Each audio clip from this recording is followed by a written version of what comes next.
Welcome back, mother lovers, to a brand new episode of Last Call at McLaren's, the best damn How I Met Your Mother podcast on the internet. I am your host, Josh, here with my best bud, John. How you doing, man? I am hoping that we don't get a legal lawsuit from somebody who might actually be better than us. They'll have to prove it. Just saying. I mean, you've got to prove it. You're the one who keeps saying we're the best. Hey, if they're going to bring a lawsuit, they got to prove it.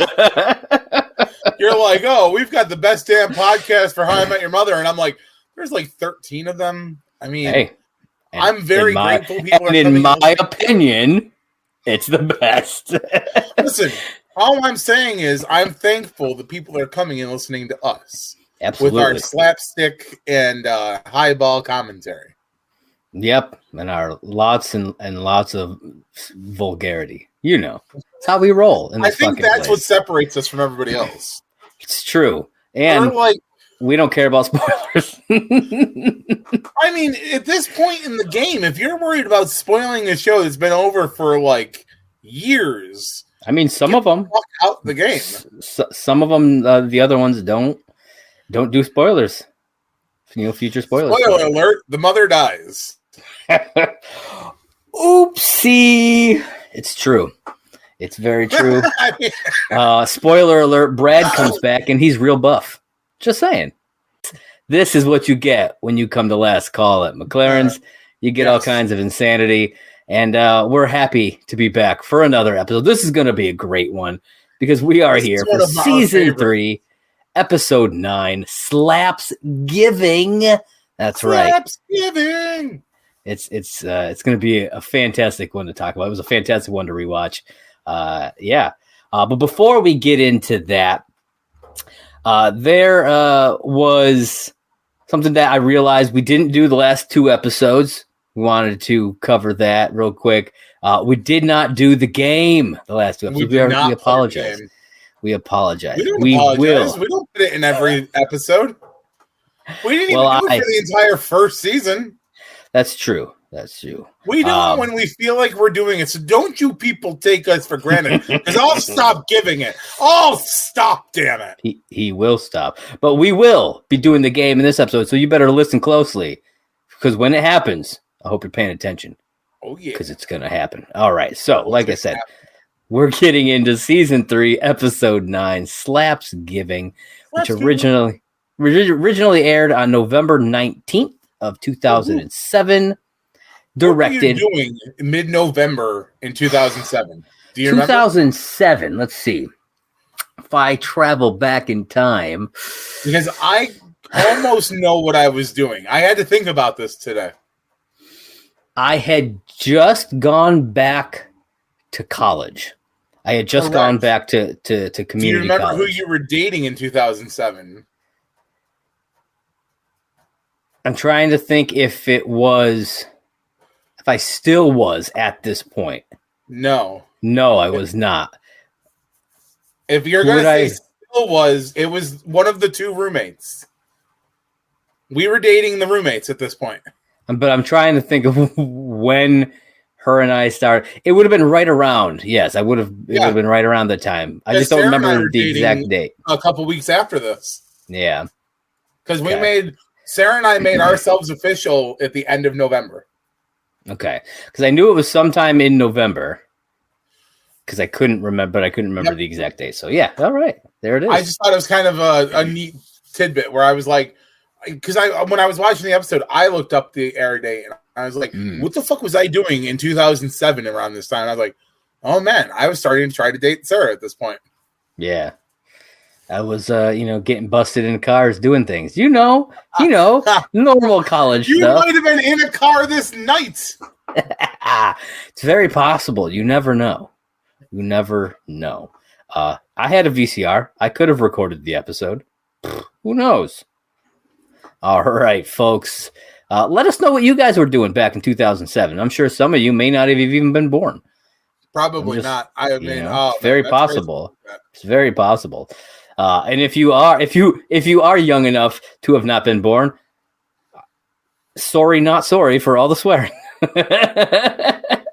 I mean, just saying. I am who I am. It is labeled as explicit on the podcast.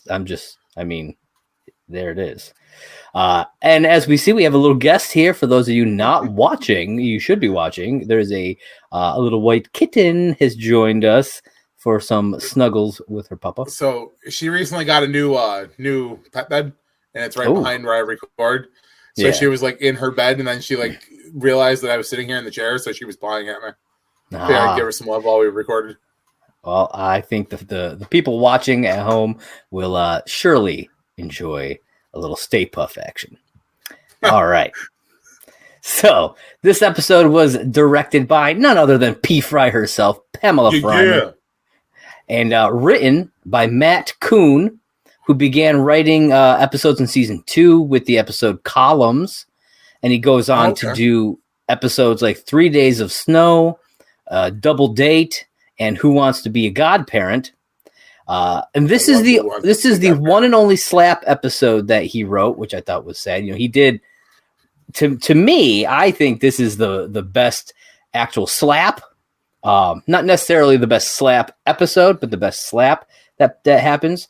But I think it's still a damn good episode. And so I was a little surprised that he didn't go on and do any of the others, because like the person who did Slap Bet went on and did the other Robin Sparkles stuff. Yeah. Did Sandcastles and did the Space Teens episode. And so like I was a little surprised when I saw that. But it is what it is. But I did find out something pretty interesting about Matt Kuhn that I wanted to bring up. He is the writer of Barney's blog. Oh, no way. Yeah. And he wrote the playbook, the bro code, bro on the go, and the bro code for parents. Although like the actual books that they released. Okay. That's actually really cool. Yeah. So I thought that a lot of credit goes to him for a lot of the contributes that he's brought to us. Yeah, he is probably, other than Neil and the creators, probably the person who has shaped the character of Barney the most. You know what I mean? That's fair. As far as writers go, I think with, like I said, just from the blog and the playbook and the bro code, those are major points for Barney. And so I thought that was really, in the blog really cool for us, because it's bonus content at the end of the episode for absolutely. So thank you. I would love to. I tried to see if I couldn't find him on Twitter or anything. I was going to try to reach out, see if we get an interview with him. That would be pretty cool. That would be really cool. Let him do a Barney's blog with us. That'd be awesome. I'm going to keep on, seeing if I can find a contact for him. But until then, folks, you're stuck with us. Sorry. All right, the summary for this one. It's Lily and Marshall's first Thanksgiving as a married couple. Barney has to deal with a looming slap.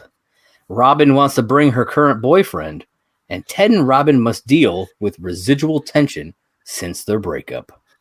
You know what the funny thing is, though, is that I love, because they talk about the slap in the synopsis.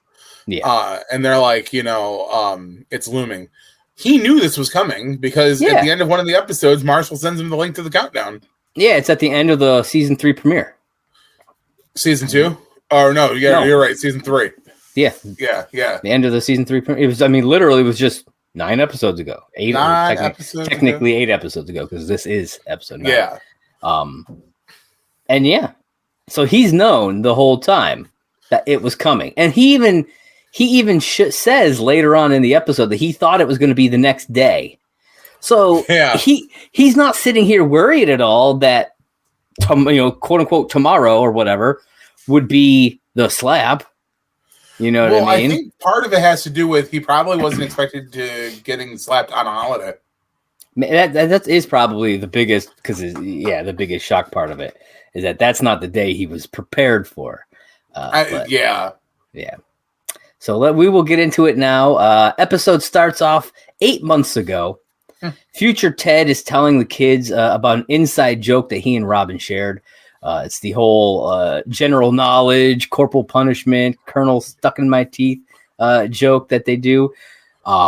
This is the first time that I think that they do it in the series, but it does pop up several times later on throughout the show. Well, which and I it's thought was crazy cool. too, because there are times where I know that they've said like general or something in like the lines of that, and they let it go. Yeah. But then there are times where they definitely put like emphasis on it. So I'm Mhm. always kind of like, I wonder what the purpose is then, if like certain ones will slide, but other ones are like meant to be like drawn out. Yeah. I think it's just like it would be too difficult or kind of break the flow of the episode if every single time one of those popped up, they were forced to say it. You know what I mean? You're not wrong. I mean, you're correct on that. I didn't think about it that way. That's the only thing I can think of, like for the future episodes at least. Past episodes, they probably just hadn't come up with it yet. You know what I mean? So, all right. And so we return to the present. Marshall says, he's talking about his new job and he's getting a major pay raise. And neither of them say it. Neither of them say it, though. They kind of just look at each other, as if they want to say it because it's showing that the breakup is really taking a toll on their friendship. And it really plays out throughout this whole episode. Toll. Oh, yep. Major toll. Major toll. So future Ted says it's really difficult to be friends with your ex. You can't be as candid as you once were. And they do the whole, like Ted's telling the story about this girl. He can see down her shirt and he can see her pierced. Brosnan was the best Bond of all, which I thought that was a good cover right there. I mean, it's a good cover. Total lie, though. We all know it's fucking Sean Connery.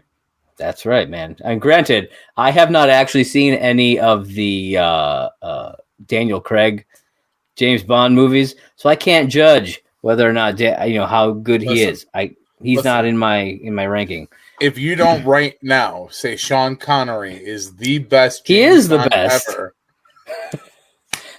I'm just saying. I was gonna say, I will fucking find a phone number for him.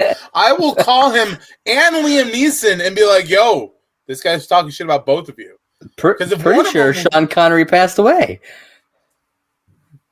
Then I'm gonna call Liam Neeson and tell him you said Taken was a piece of shit. Okay. You can tell him and be like, Love Actually was better than Taken. Get out of here, Liam Neeson. Ooh. Yep. I'll be like, my brother says Darkman is the worst movie ever. I've never seen Darkman, so I can't decide on that. I mean, but sure, you can tell him I said that. Go for it. I mean, if you find Liam Neeson's phone number and you get a hold of him and you don't at least get an interview, I'm gonna be mad. I'm just saying. All right, so we are gonna keep pushing through, even though I do think Sean Connery is the best. Apparently, Ted's plan was to say it's Pierce Brosnan, and future Ted continues on, saying not just that you can't be candid, but you can also never be alone together. And at that moment, do I think that's true? I think when it's that fresh, maybe, because it was not that long ago. You know what I mean? They haven't been broken up for that long. But I mean, I have to deal with it all the time. Same. And I had to deal with it literally right after. And most of the time, I did not want to be in the same room with her at all. I couldn't. I spent most of the time in my bedroom because, I mean, for those of you who don't know, my ex and I still lived together for a while after we split up. We have a kid together, so it's just kind of how it went. You just gotta wait till she's like washing dishes, and you sneak up behind her really quietly. Yeah, you grab her head, and you force it in the water, and watch the bubbles just stop. Her wash dishes. You're funny.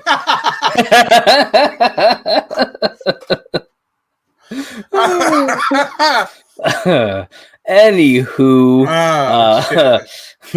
so suddenly, they're at the bar and stuff, and everybody gets up. Barney leaves, and Marshall goes to pay the bill. Yeah, Lily goes to the bathroom. And they find themselves alone together, and they make excuses to get up and go right then and there. I love how fucking Robin's just like, I'm gonna help Lily go pee. Yeah, I'm gonna go help Lily pee. Yeah. And so then after the opener, we got Lily. We're back at the bar. Lily comes in with a frozen turkey. And she's excited for this first Thanksgiving as a group. You know, they've never done it as a full group before. That's what it is. Marshall shares this excitement, but while talking about it, he refers to it as Slapsgiving, just kind of off the cuff, and it catches Barney off guard. And Marshall just kind of acts like he didn't say that. He doesn't know. He's gaslighting Barney. Which I thought was because Barney's the one who does that, and it's kind of nice to see Barney get kind of like a taste of his own medicine for a change. Yeah. I didn't say rats. It's then revealed that Robin has a new boyfriend, and his name is Bob. And she has invited him to dinner. Lily, not happy about this because she does not want some random dude in their holiday photos, which I thought was really funny because this exact mentality comes back later on. Yeah. Well, and I thought that too. I was like, is this before or after the Name That Slut episode? I'm like, this is before. Yeah, because that's season 5. I looked it up. It's the season 5 episode called "Say Cheese," and which when Ted brings a girl to Lily's 32nd birthday party. Yeah, happy 41. And in that episode, Robin sides with Lily about the whole thing, right? Apparently forgetting about this whole situation here. Yeah. Well, I mean, in all fairness, though, so did most of the fan base. Yeah. By the time you get from here to season 5, you forget that Robin had the one-time thing with Bob. Yeah. I mean, you're right. People just weren't thinking about it, So then Robin goes on to make fun of American Thanksgiving, saying that the real Thanksgiving takes place in October. And she even explains what Canadians, why Canadians celebrate, in October. And I never knew this. I had never heard this outside the show, I should say. This is the only place I've ever heard anyone explain it before. Oh, really? Yeah. And so I looked it up and I was like, yeah, apparently this is a thing. Martin Frobisher's valiant yet unsuccessful attempt to find the Northwest Passage is the way she describes it. What I found, it says the first Canadian Thanksgiving was reportedly hosted in 1578 by the English explorer Martin Frobisher in what is now called Newfoundland. At the time, Frobisher and his expedition attempted to travel through the Northwest Passage safely.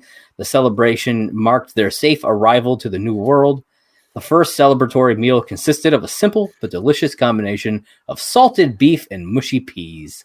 Now, I know I should have probably paid more attention in school, but isn't the Northwest Passage the thing that leads from Russia to Alaska? It's that little strip of land.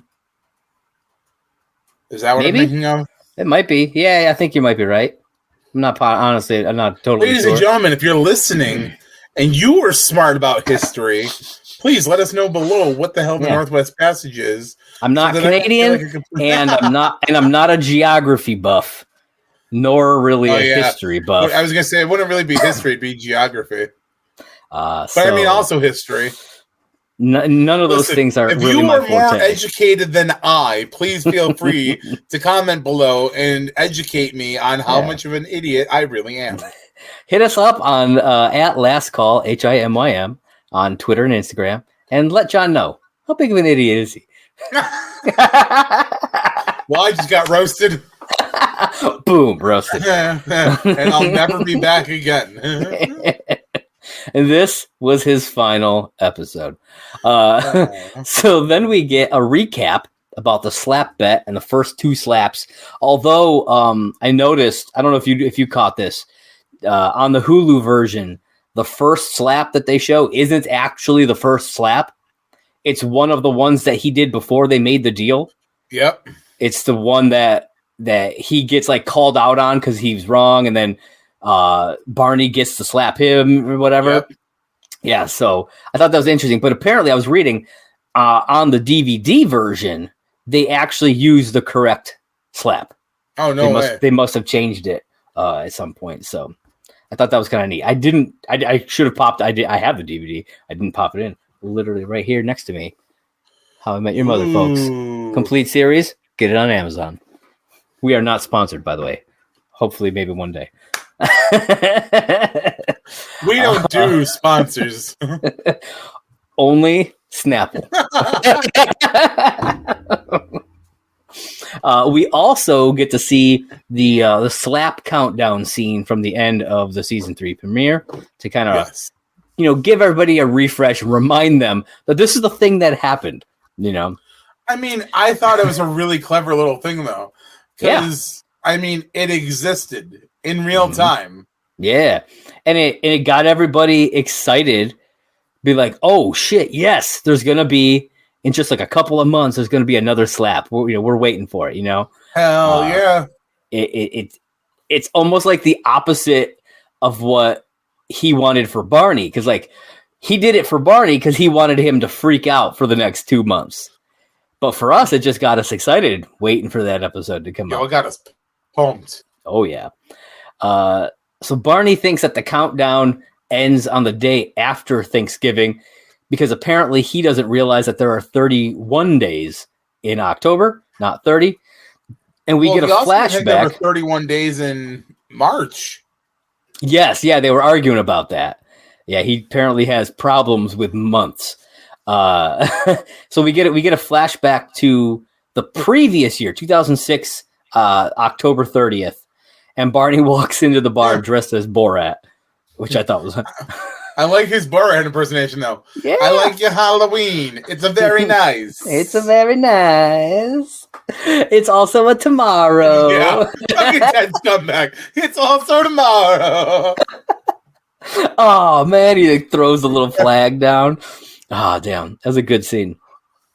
That's the thing. Barney always does great with his Halloween costumes. Oh, always. Yeah, those are some of the best times, I think one of my favorite ones has to be, and I know it's like later season, later series, is it's the episode where he finds out he's like a quarter Canadian, and he shows up at the Halloween party wearing like the boxer's outfit and the Uncle Sam top hat. Yeah. Because it's like, there's not much to it, but yet it's still just a great fucking costume for him. Yeah. And I love how Robin's like, oh, you're not cold wearing that. It's almost as if your ancestors had adapted to a lifestyle of being cold. And he's like, no. Like, yeah. He roasts himself pretty much. Yeah. Yeah. He just allows it to happen. So then Barney tries to get Lily, who is the slapback commissioner, to say no to this. Is to say that there cannot be a slap on Thanksgiving, but instead she agrees to let Marshall slap him on this tasty holiday of Thanksgiving. This joyous of occasions. Yes. I mean, in all fairness, though, 90% of the time, as long as it's not against a lot of shit, she allows a lot of things to happen. It's true. There's only a few times she really steps in and puts her 2 cents down and is like, hey, like, here, it's a prime example because, like, she's like, listen, the person using their new china for the first time wants to say no, but I'll allow it. Yeah. And I'm like, I would get being torn on that because Marshall's had this up for a while. Barney's knowing. But I mean, I get it at the same time. And it's not Marshall's fault that Barney doesn't know that there are 30 days, 31 days in October. That's on him. That is completely on him. Yeah.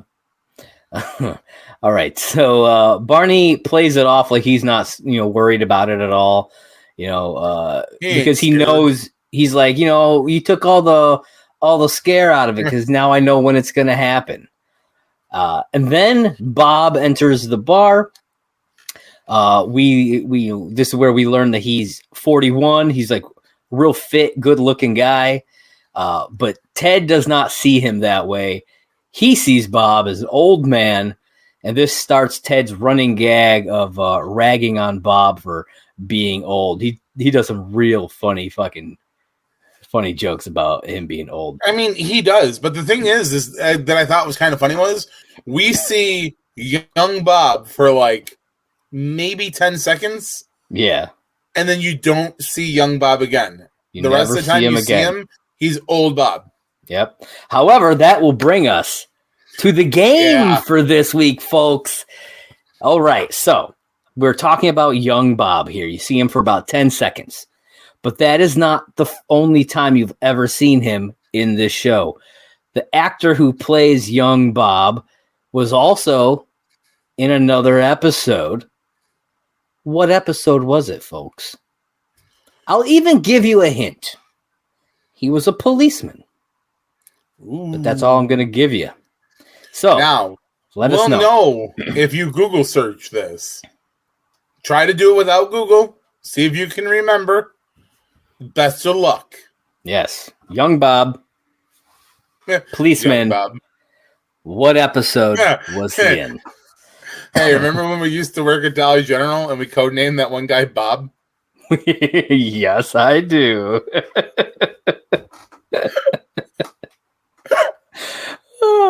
And just like Robin and Ted having an inside joke, now there's one here. Oh, my God.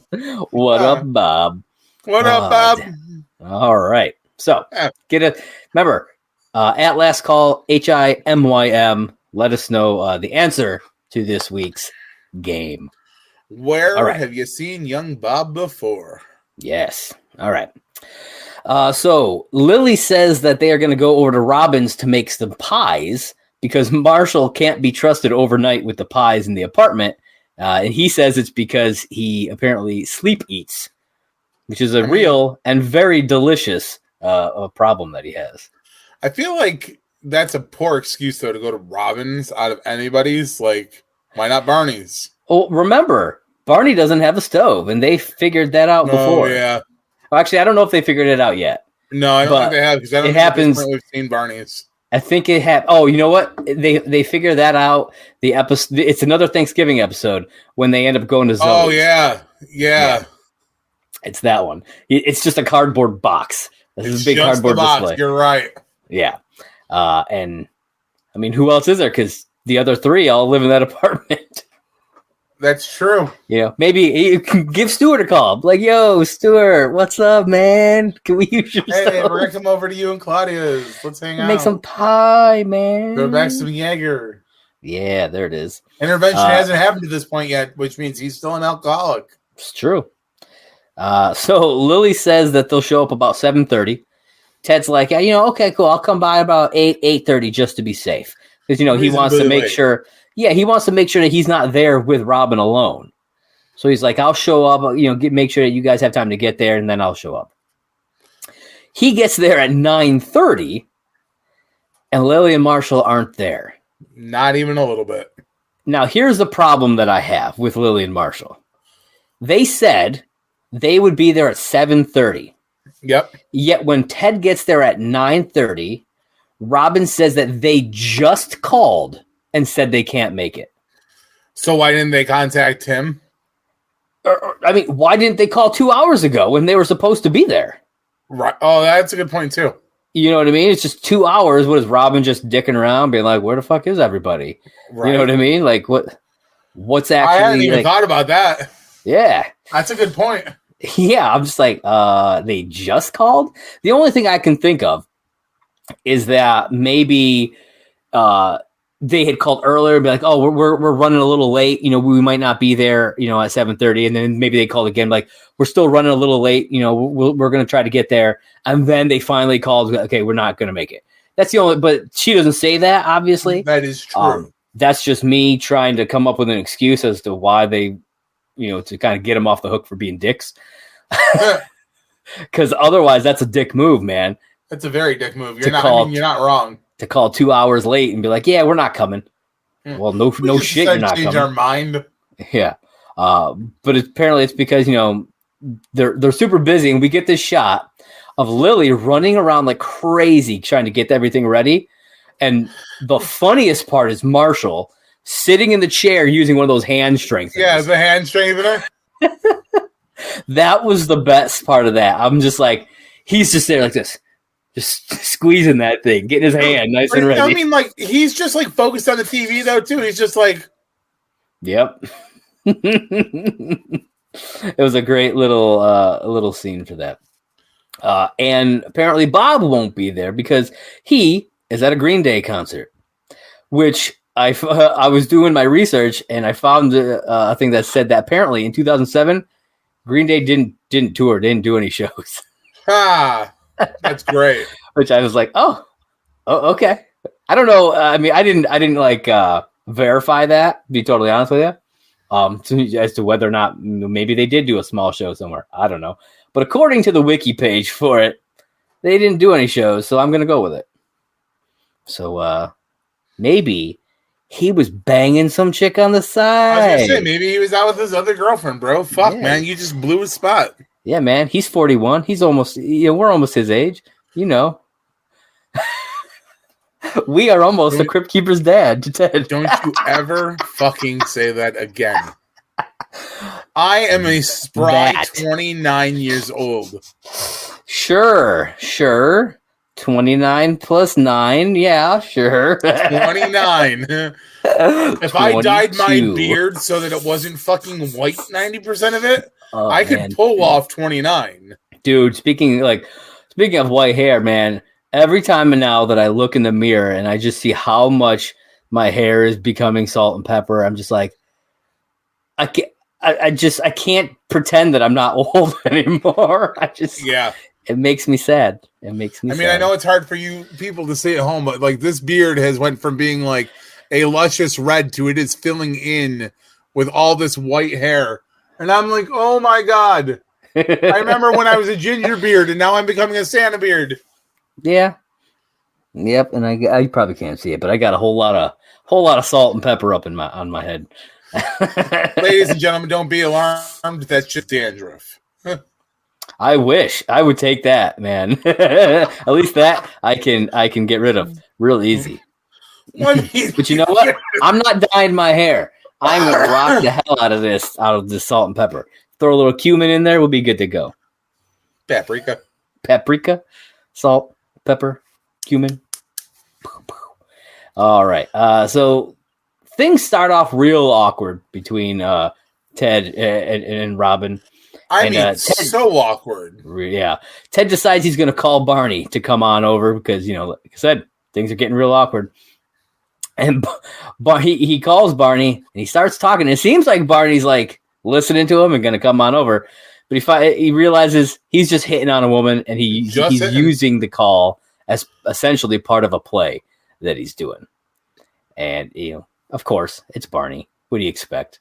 So he's not coming over. Ted's out of luck. But we don't get to see what happens yet. We flash to Thanksgiving Day. Lily is putting everything together.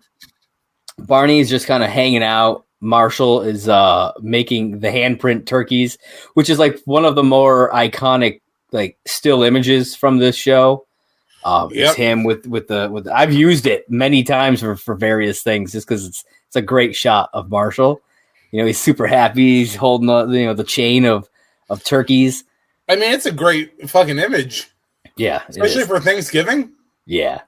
And then Robin shows up, and we learn some info, John. She goes into the kitchen to talk to Lily while Ted talks to Marshall, both of them telling similar stories with some, few differences. Yep. And that story is the story of what happened the night before on Pie Night, as I like to call it. Well, I mean, the pie got stuffed. That's all I can say. Yeah, it definitely did. So, everything was real awkward between them, like I said before. Ted wanted to leave, but he didn't want to just stick her with the work, so he was trying to be the nice guy and stick around.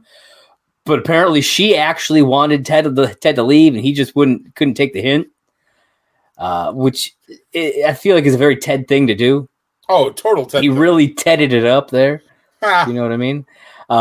We learned that he made things even more awkward by bringing up that during the previous Thanksgiving, which is one that we did not get to see, he and Robin actually had sex 7 times. He thought that would be a nice icebreaker. I mean, it was probably a nice icebreaker that Thanksgiving. Probably was. Probably made dinner a hell of a lot better. Oh, yeah. So then it becomes revealed that Robin is making a pecan pie for Bob, but she lies about it at first. She's like, It's my favorite. And Ted's like, no, you're allergic. What are you talking about? You're allergic. Yeah. She's like, I love to smell it. And it's like, I get why she's hesitant to say the reason, but like, did she really think that Ted was going to believe that? Like, come on. I don't know where her head was in this one, because like I'm like, that's a stupid thing to fucking lie about anyway. Yeah. Like, you made a pie for somebody who was coming to dinner, who Ted already knew was coming to dinner. Yeah. Like, what the fuck is the problem? And are you going to tell me that Marshall wouldn't be down with eating a pecan pie? Come on.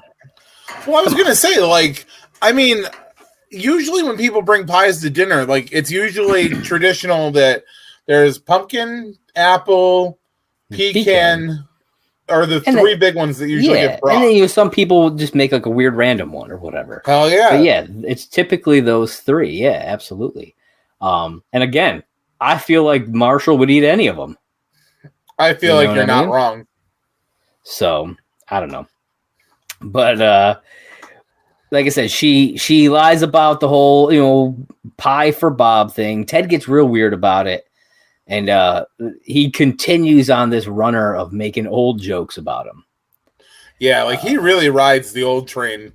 He like I like to make jokes and like drive them into the ground, but like I stop at a certain point, and Ted's just like really, he's going. So here's my question then to you, John. What is your favorite old person joke that he makes? Because he makes like quite a few. I think my favorite one out of all of the insults has to be, we wonder what it was like to be at the first Thanksgiving, but he was actually there. Like, that is such a good one. It's either that or I think there was a comment about him making fire. Yes. Yes. Yeah, he says, I can't remember what the counterpart to that is. He's like, we have to do something, but he made fire. And I was shit. Like for some reason I always go back to the Crypt Keeper's dad. I don't know why. The Crypt Keeper's dad one is a really good one. But at the same time, while we're talking about that there, we could parallel that to our Bob because of why we called him Bob. Yeah. And it's just fucking hilarious. So much hilarity ensuing there. All right, so they begin to have like a kind of like a blowout argument about all of this, including she mentions Ted getting a butterfly tattoo, which I love that that it gets brought up because it's like it's keeping the audience fresh on that idea that this is a thing that happened to Ted, reminding them, the cellophane yet. No, so like. They want the audience to remember, Ted still has a butterfly tattoo right now. And that's going to, eventually lead to some major stuff later on. Major stuff. Yep. See, this is why I don't think they could, like logically do it every time because you're 100% correct. We're just talking here and it's already come up a couple times. So, it has. Yeah. So during this argument, they end up in the living room and things are getting heated and then they start making out and then they do it.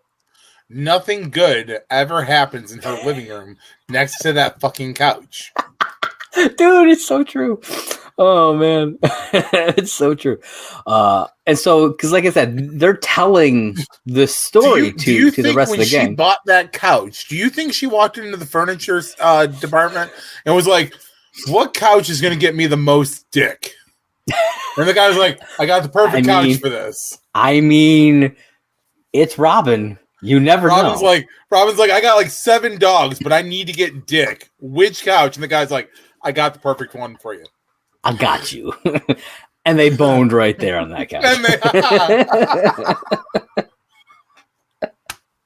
Gotta break it in somehow. They broke it in. Take it for a test run. You know. So the rest of the gang are really, well, I should say, other than Barney, are really disapproving of what happened here. Yeah, Barney's like relapse five. He's like, so you high five, then it's awkward for a little bit, then you high five again. I think he comes up with some real clever ones. That's one of the cleverest, I think. Oh, by far. Yeah. By far. Yeah. So Ted thinks that they need to just ignore what happened between them, while Robin thinks they need to talk about it. And so they confront each other. Ted tries to ignore it. She tries to talk about it. They start blaming one another for instigating the whole thing in the first place. Ted winds up. I like the way Ted brings it up about leaning into it. Oh, yeah. She's like, what are you talking about? It's like, like in Little League, when a kid leans into the pitch because they know that. She's like, you were that kid, weren't you? And he's like, my on-base rate. My on-base percentage was incredible. But he ends up knocking over one of the dishes that has food on it. I don't know if it was like deviled eggs or what it was. Oh, it was the mushrooms. That's what it was. Oh, yeah, because he had just brought it over. And Lily loses it here and forces them into the bedroom to figure things out. Like you can tell she is on the edge. I mean, she has every right to be. She's put a lot of work into Thanksgiving. Absolutely, man. She's been busting her ass while everybody else is just dicking around. So then Marshall opens up the countdown and begins to kind of torment Barney. And it really is getting to him. Barney really finally starts to break down. Oh, yeah, dude, the face twitch. Yeah. And he gets real upset and he almost leaves until Lily, she has hit her last straw. And she's like, because Marshall's like, it's Slapsgiving. And she's like, no, it is Thanksgiving. There will be no slaps today. Well, she drops the hammer on it. So I was going to ask you this. So Barney brings up a really good point during this moment. And it made me question something in my own head. And I want your opinion on this. So Marshall's like, where are you going? And Barney's like, I'm going to leave. And he's like, you can't leave. And he's like, there is nothing in the rules that says I can't leave. You know? And he's right. So knowing that Marshall was going to fucking slap him, why did he show up at all? Right? I mean, he was trying to act like it didn't bother him. And I think that's a big part of it. I mean, probably. Plus, and I also think he knew that if he didn't show up, it would hurt Lily. I mean, that is true. And I understand that. But at the same time, I know that if he would have been like, Lily, I don't want to get smacked. Lily probably would have understood. Yeah, probably. And I mean, he could have spoke to her and she could have made a decision as the commissioner. You know, I feel like he really doesn't try to pry on her being the commissioner enough. Because there's a few times where I'm like, feel like if he'd just been like, I need a ruling on the field, or like, can I get a contingency plan or something, like things could have been different. Yeah, no, I absolutely agree with that. He should have absolutely tried harder when it came to that. So now Marshall feels defeated. Barney feels victorious. He's real like egotistical about it. He's real penisy about it. and then good old Bob walks in with a container full of Jello shots. We gonna get silly, bitches. Listen, it's one of the best lines. Bob makes me laugh so much. Dude, I gotta say this, man. I would probably much rather hang out with old Bob than 41-year-old Bob. Fucking right. Like old Bob fucking cracks me up. A couple of the things he says, like I think it was a little bit earlier when he made the comment about like his parents were like on his case. I'd have been here earlier, but like my parents called me and they were writing my case. Yeah. And I'm like, dude's fucking hilarious. Snowboarding's a legitimate career. For some. Oh, old Bob. He cracks me. He's one of my favorite Robin boyfriends, man.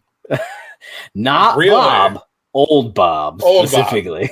Has to be Old Bob because you know who one of my favorite. I'll call them the quick rotation boyfriends. Okay. Scooby.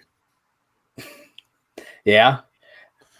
I like Scooby. I like the actor too, so that's a big part of it. I mean, the actor is what makes that role.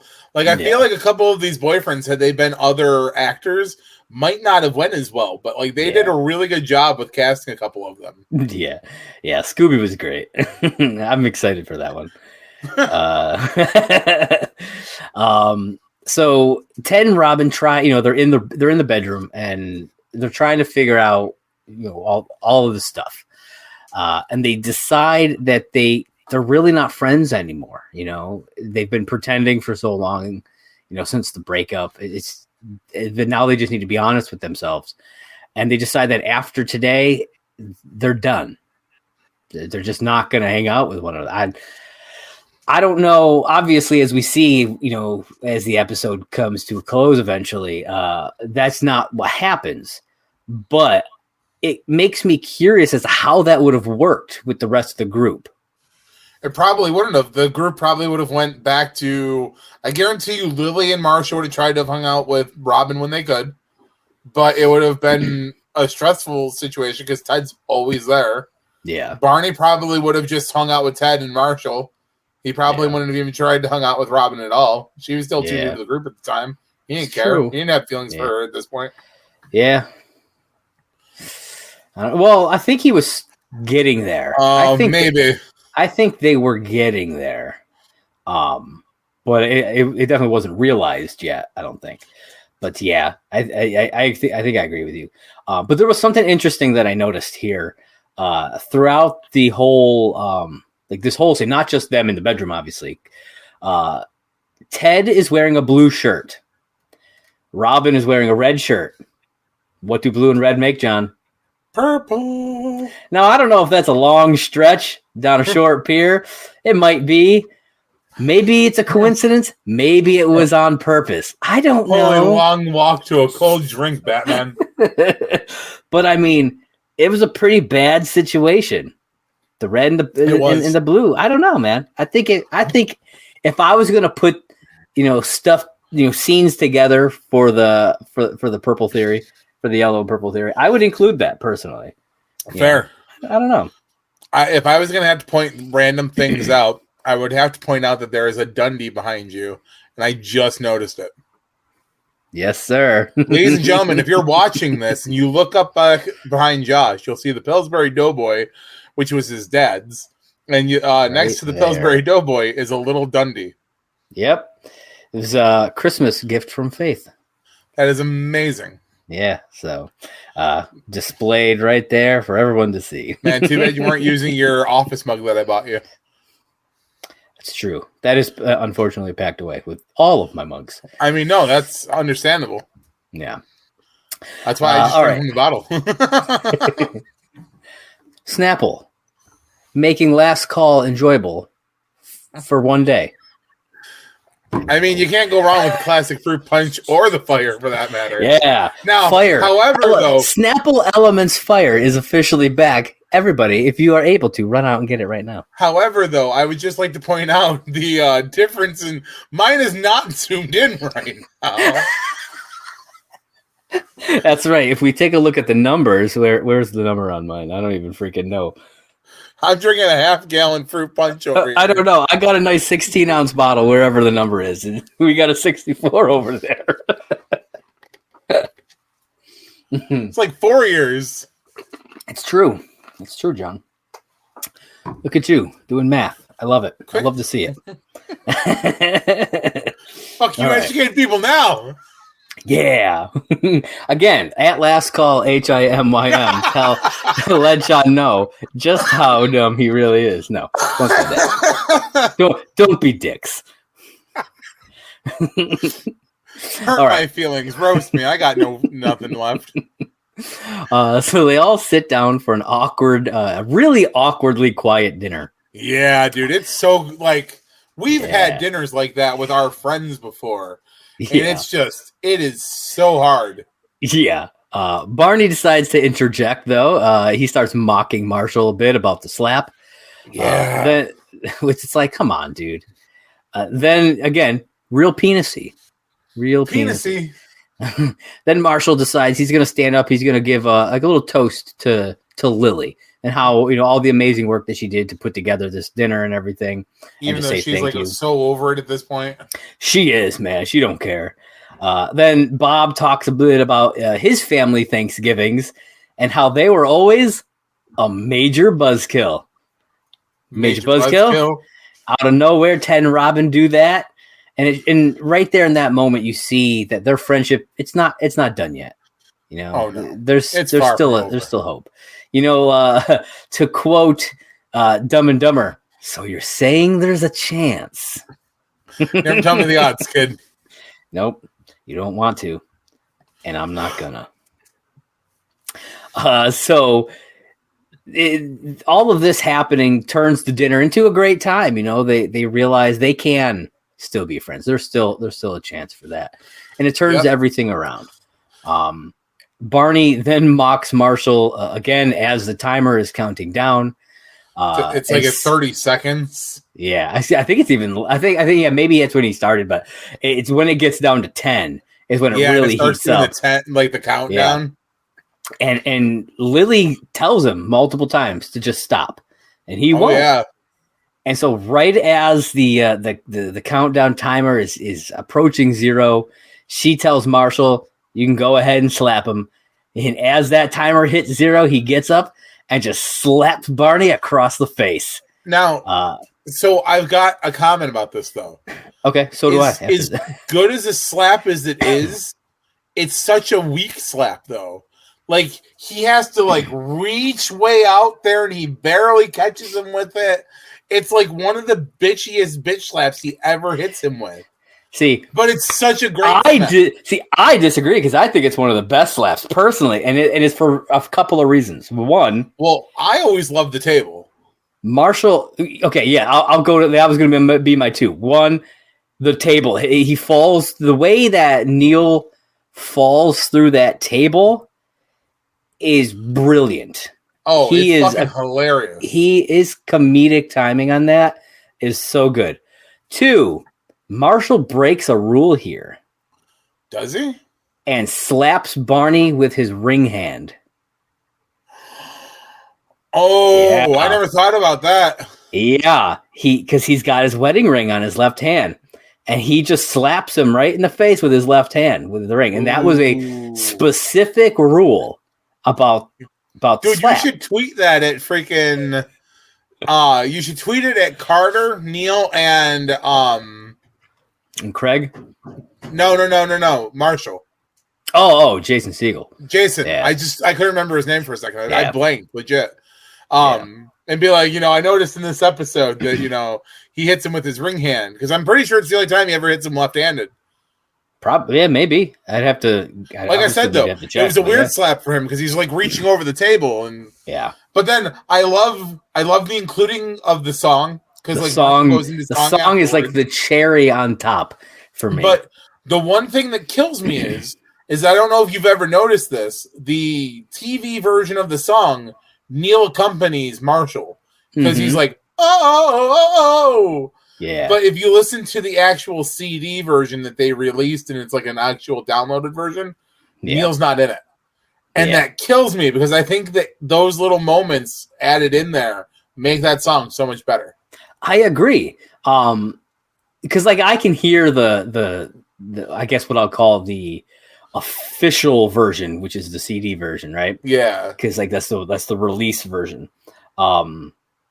And when I watched the episode, I'm like, this is definitely better. Yeah. The way, the tempo that he sings it at, the inclusion of Neil, I think it makes it so much better. And I don't know why they chose to change it, but I don't know. Yeah. So there's also a music video for it. And I don't know if that's, if it lines up with the episode or if it lines up with the recording or not. I'll have to go back and check that out. But I know that there's a music video for it out there somewhere. All right. So after the slap, like we talked about, he goes over to the piano, sings the song that he wrote. And then at the end of the episode, they're all cleaning up, and Ted and Robin continue to do their inside joke, showing that things are really starting to get back to normal for them. So yeah, but I love how they say it, and the rest of the group makes the joke.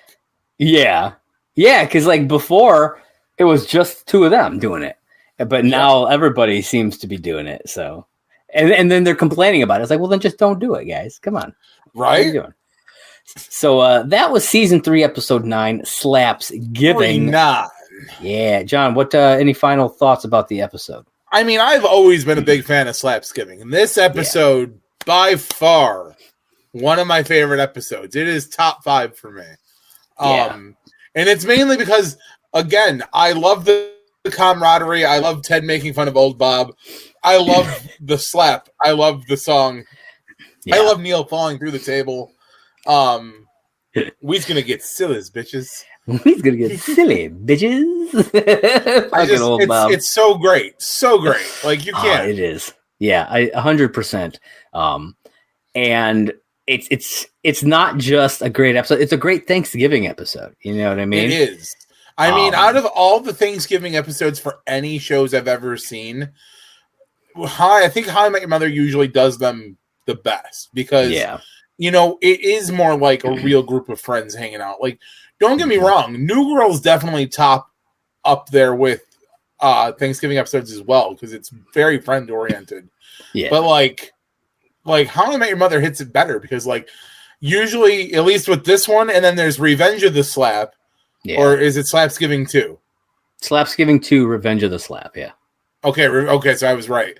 So then, you know, with that one, it's, you know, like Lily's dad comes back into the picture.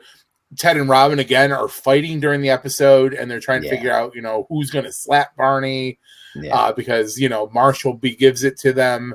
Yeah. And it's like, it really shows the dynamic of human interaction where, like, all these, you know where I'm trying to go with this. Like, it's just, it's there. And that's what I love about Thanksgiving because obviously I came from a very dysfunctional family where that was Thanksgiving. It was always the fighting and the stupid shit. Yeah. And then we get there's the Blitzgiving one too. And you get a lot of fighting and stuff too in there. Now see, I love that one for so many different reasons. Yeah. You know, I'm excited to talk about that. The whole Blitz side of it. I love that, you know, oh my God. Barney gets his comeuppance. I'm the Bueller. I'm the Bueller. And you want to know something that I find funny? So you've got Slapsgiving, which is obviously Thanksgiving. You've got Slapsgiving 2, which is, again, Thanksgiving. Slapsgiving 3 is not Thanksgiving. It's not set during Thanksgiving. It has nothing to do with Thanksgiving. No. Because it's set during the wedding. It takes place in season 9. Oh, shit, you're right. Yeah. It's called Slapsgiving 3. But it has nothing to do with Thanksgiving. I don't think I ever thought about that. Yeah, I figured it. Like I realized it dawned on me when I was doing that article that I did. Guys, if you haven't checked it out, you can find it on Collider. Just search my name, Josh Rayner. You can find the all of the Thanksgiving and Christmas episodes of How I Met Your Mother. But when I was doing that one, I was looking it up and I was like, I assumed that it was just. Whatever. I just assumed maybe it was just like set during that time, not thinking about the fact that it was set during the last season. But it has nothing to do with Thanksgiving. Now that's the one with the slap of 1,000 suns, right? Yeah. Fuck. Yeah. I don't think I ever thought about that. Yeah. It's kind of blows your mind, right? A little bit, yeah. Yeah. All right, folks. So now that we've talked about the episode, you know exactly what time it is. I think it's probably your favorite time. It's time for Barney's blog. Suit up, bitches. Yes, it is time to suit up. Okay, so as I said in the last 2 episodes, there's a stretch that don't have blog entries for it. So there are now, including this one, there are 3 remaining episodes that do not have blog entries until we get to one that does. And I have a stretch of blog entries that are kind of connected to one another. There are 3 that I found that connect to one another. And my original plan, because I have like a whole Word document about these, My original plan was to just combine them in one episode and just do it. But I looked through it and I was like, this would be kind of long, I think. A bit too long. Oh, so all three of them together? That's how I was going to do it. But since we have 3 back-to-back episodes that don't have blog entries, I figured I'll just do one in each, and it would be like a 3-part Barney's blog kind of thing going on. So we're going to start with what I'm calling part 1, and this one is titled Road to My Pants. All right. And this was from Tuesday, March 29th of 2006 at 9:43 p.m. That's such a random time. Yeah. He probably came home and he was, at home at night and just kind of decided to write a blog. Probably. Yeah. So it says, unsurprisingly and not upsettingly, March hotness was pushed back, and when I realized the venue, My Pants, had been double booked with an airline stewardess convention, needless to say, My Pants honored its prior commitment to hosting these 46 high professional ladies and hopes that they will consider convening in My Pants again should the need ever arise. March hotness resumed with a vengeful 12 to 30 minutes later. In an upset victory, we have a bracket here, actually. Hold on, I want to put that up on the screen. Ooh, you have a visual? Yes. So here we have his bracket. His he called the NHCA Women's Hotness Championship. And so we're going to kind of go through what he has to say here. He says, in an upset victory, distant but hot cousin trounced freshly 18-year-old girl with her been around the block attitude and clever snark about various distant aunts and uncles. As you can see up in the, if you're watching, you can see the bracket. Up in the top left corner, it's the Taboo Chicks quadrant. And distant but hot cousin beat out freshly 18 to make it into the next slot, while taller than you took on Mute Chick to take and won that one. Fair enough. Yeah. So he goes on to say, taller than you chick defeated Mute Chick in a blowout, as her inability to talk dirty ruined all role-playing scenarios except silent film, which is fun, but gets old. So then we're going to go down and talk about the bottom left, the Easy Chicks quadrant.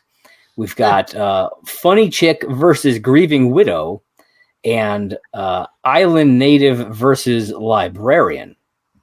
All right, so he goes on to say, in addition to not being that hot, Funny Chick was surprisingly prudish. You'd think she would have tried harder, but she ceded an easy and self-deprecating victory to Grieving Widow, who really did seem to just want to feel alive again. So Grieving Widow moves on for that one. And then the Librarian won a default victory to the island native, who turned out to be... understand the native? No, who turned out to be from Queens. Ha! Fair. Yes. Okay, that took a turn. I did not see that one coming. Yeah.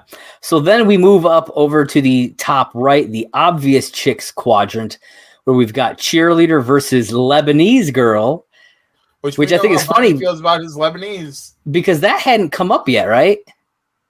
I don't think he'd asked about that yet, right? Or no, or did he? I'm trying to remember. No, I don't know. No, but because he has, because that does come up eventually. It comes up a few times. Yeah. And then Porn Star versus Alien Chick.